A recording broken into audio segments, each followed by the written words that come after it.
Его надо заполнить. Добро пожаловать в Сингапур, страну, не похожую на вашу. Страну, где перед постройкой зданий моделируются объекты, чтобы учесть все особенности почвы и направления тропического ветра, а в случае необходимости буквально возводят сушу под своими ногами. Страну, где научились выращивать овощи и фрукты в вертикальных продуктовых фермах, чтобы получить те сорта продуктов, которые вырастить здесь невозможно. И все это без солнечного света и почвы.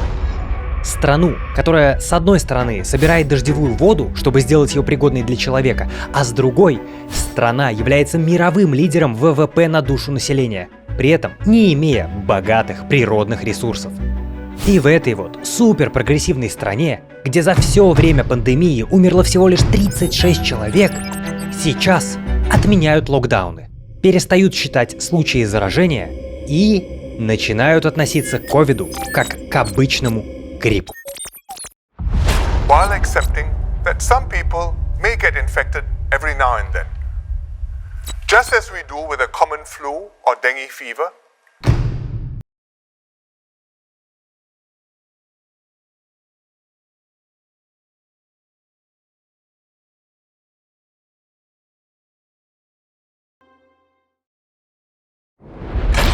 Как же стремительно все меняется. Вчера ты чувствовал себя очень уверенно на работе, а сегодня в воздухе подвисла атмосфера сокращения. Или работал ты себе счастливо, а сейчас ощущение, что ты достиг потолка и не знаешь, куда расти. В своей жизни мы упускаем важные вопросы. Как понять, какой доход мне необходим? Как начать открыто говорить о деньгах, зарплате, премии или повышении? Какие навыки нужны, чтобы стать востребованным специалистом? Как понять, что пора бросать надоевшую работу и менять профессию? Обо всем этом вы можете поговорить на действительно уникальном мероприятии. Руководители из Skillbox и Geekbrains подготовили топ-1 аниме-кроссоверов лета. 5 августа они проведут ориентационную сессию, где обсудят проблемные вопросы в выборе и продвижении по карьере. Дмитрий Крутов и Александр Волчек поделятся по-настоящему ценной информацией. Чтобы начать менять свою жизнь и действовать, кликайте ссылку в описании. А мы переходим к непонятной стране, идущей впереди планеты всей. Сингапур настолько преисполнился в своем сознании, что решил сменить восприятие коронавирусной пандемии на коронавирусную эндемию. То есть с глобальной эпидемией, над которой трясутся все страны земного шара, на хоть этот вирусы и ходят, что с него взять, бывает. Первое, что они сделали, это признали, что вирус никуда не уйдет. Что коронавирус — это новая нормальность. One day, this global pandemic will subside, but I do not expect COVID-19 to disappear. It will remain with humankind and become endemic. The virus will continue to circulate in pockets of the global population for years to come. Это, кстати, был их премьер-министр, который выпускает видосики на своем канале чаще, чем мы. Примерно раз в неделю он выходит на связь и иногда рассказывает, как люди будут жить. Так сказать, премьер от и для народа, который общается на человеческом языке. И вот недавно он озвучил план по превращению пандемии ковида в уже привычный грипп. Вы знаете, что большинство грипп переносят легко, никаких госпитализаций нет, но меньшинство, особенно старшее поколение или те, у кого есть сопутствующие заболевания, могут закончить и с летальным исходом. Так, Гэв, ты столько раз осуждал сравнение короны с гриппом? Опять переобулся или заплатили? Да я и сейчас осуждаю, потому что обычно сравнивают ковид с гриппом с посылом «ничего не делать и забить». Но тут же, перед тем, как превратить корону в грипп, нужно сделать ряд действий, и первый обязательный шаг, от которого вас уже тошнит, это тотальная вакцинация всей страны. We will vaccinate more people and faster.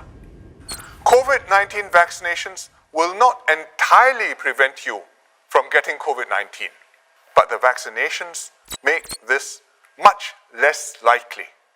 And if you do get sick, despite being vaccinated, you are also much less likely to become very ill. Как говорится, хотите как в развитых странах, получайте. На момент написания сценария там уже 71% населения ширнулось первой дозой и 43% второй. Актуальные цифры мы покажем сейчас на экране. К началу августа, то есть примерно в момент выхода ролика, планируется произвести полное чипирование 67% жителей. А откуда у Сингапура уверенность, что вообще можно превратить коронавирус в грипп? Они просто посмотрели на Израиль, самую вакцинированную страну на данный момент, а там вот такая картина. На 100 тысяч человек зафиксировано 0,3 случая госпитализации вакцинированных против 4,5 невакцинированных. То есть вакцина снижает вероятность госпитализации где-то в 15 раз.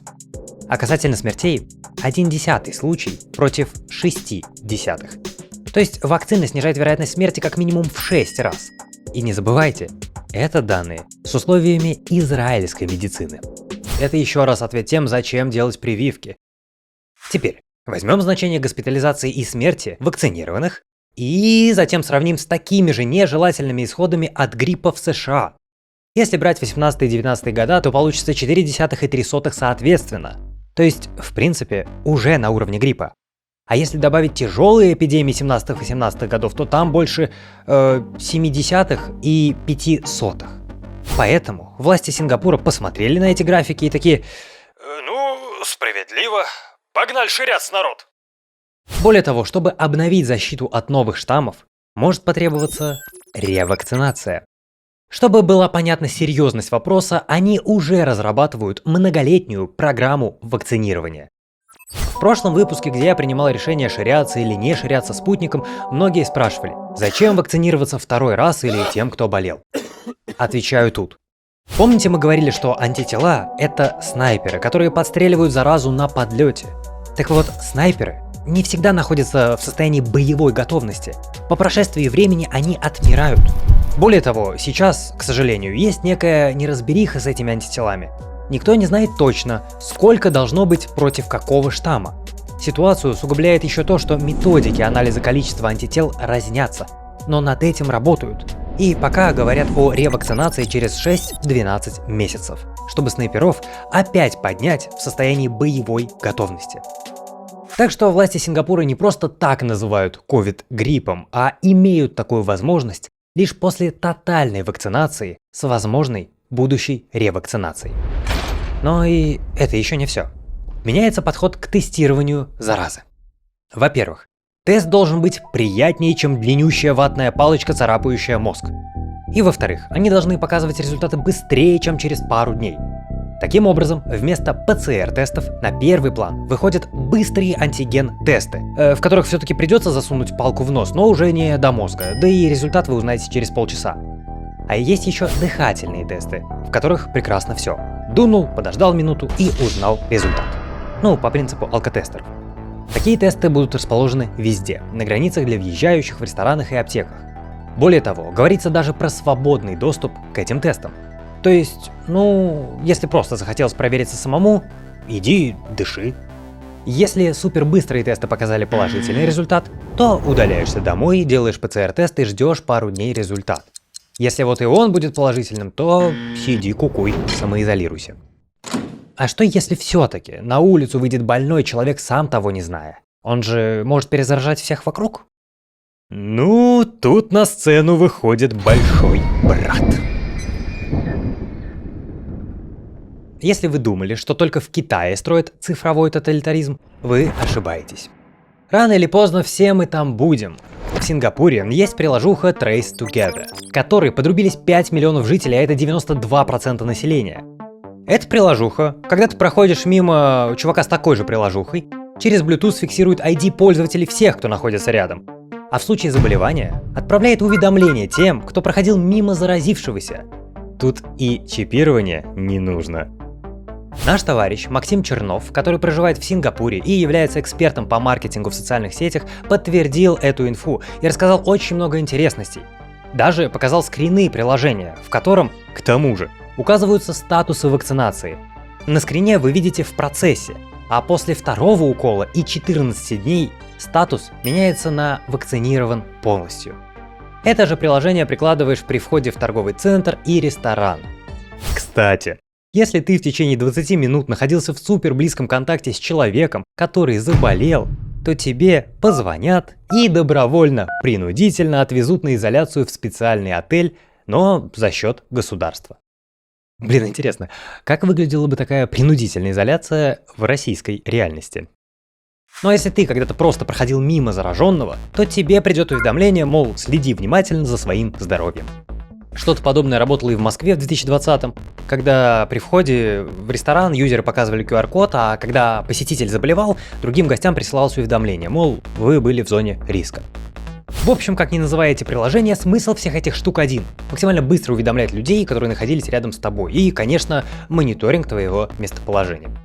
И вот только после всех этих мер, всеобщей вакцинации с ревакцинацией, широким доступом к быстрым тестам, изоляцией в случае симптомов ОРВИ и положительным ПЦР-тестом, отслеживанием контактов через приложение, перевод внимания на случай госпитализации и смерти – все это необходимые шаги для названия ковида гриппом.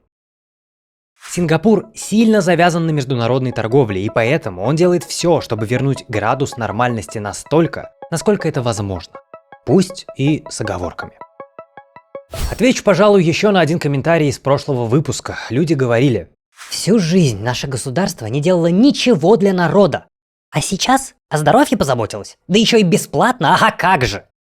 Господа, абсолютно согласен, государство не делало ничего, но вы неправильно считываете мотив.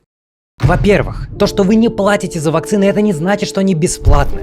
Вы забываете про полис ОМС, то есть вакцины оплачивает фонд медицинского страхования. Не просто же так на вакцинацию у вас этот полис спрашивают. Во-вторых, чем быстрее страна будет вакцинирована, тем быстрее она вернется к нормальной жизни, раскрутит экономику и запустит международную торговлю. Причем здесь ваше здоровье, я вас умоляю, просто бизнес. Замороженная экономика и слабая торговля просто невыгодна. Так что не переоценивайте себя. Все это просто международный бизнес, которому из-за биологических приколов в графу конкурентоспособности страны добавилась вакцинация, вот и все. А ну и в-третьих, не только иммунитет учится бороться с вирусом, но и государство. Прямо сейчас они накапливают опыт, проводят исследования и выделяют эффективные методики, которые понадобятся нам в будущем. Помните, коронавирус никуда не уйдет. Мы же благодарим YouTube-спонсоров и патронов нашего ордена, которые вкладывают в наше производство. Мы говорим спасибо гэпникам, героям, консулам, верховным магистрам, а также иллюминатам нашего ордена Вирштейну и Батразу Албегову. Готовьтесь к будущему, господа. Готовьтесь вместе с нами. Увидимся на следующей встрече. Damn.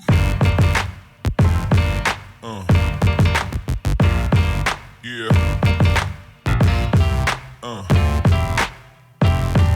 Yeah.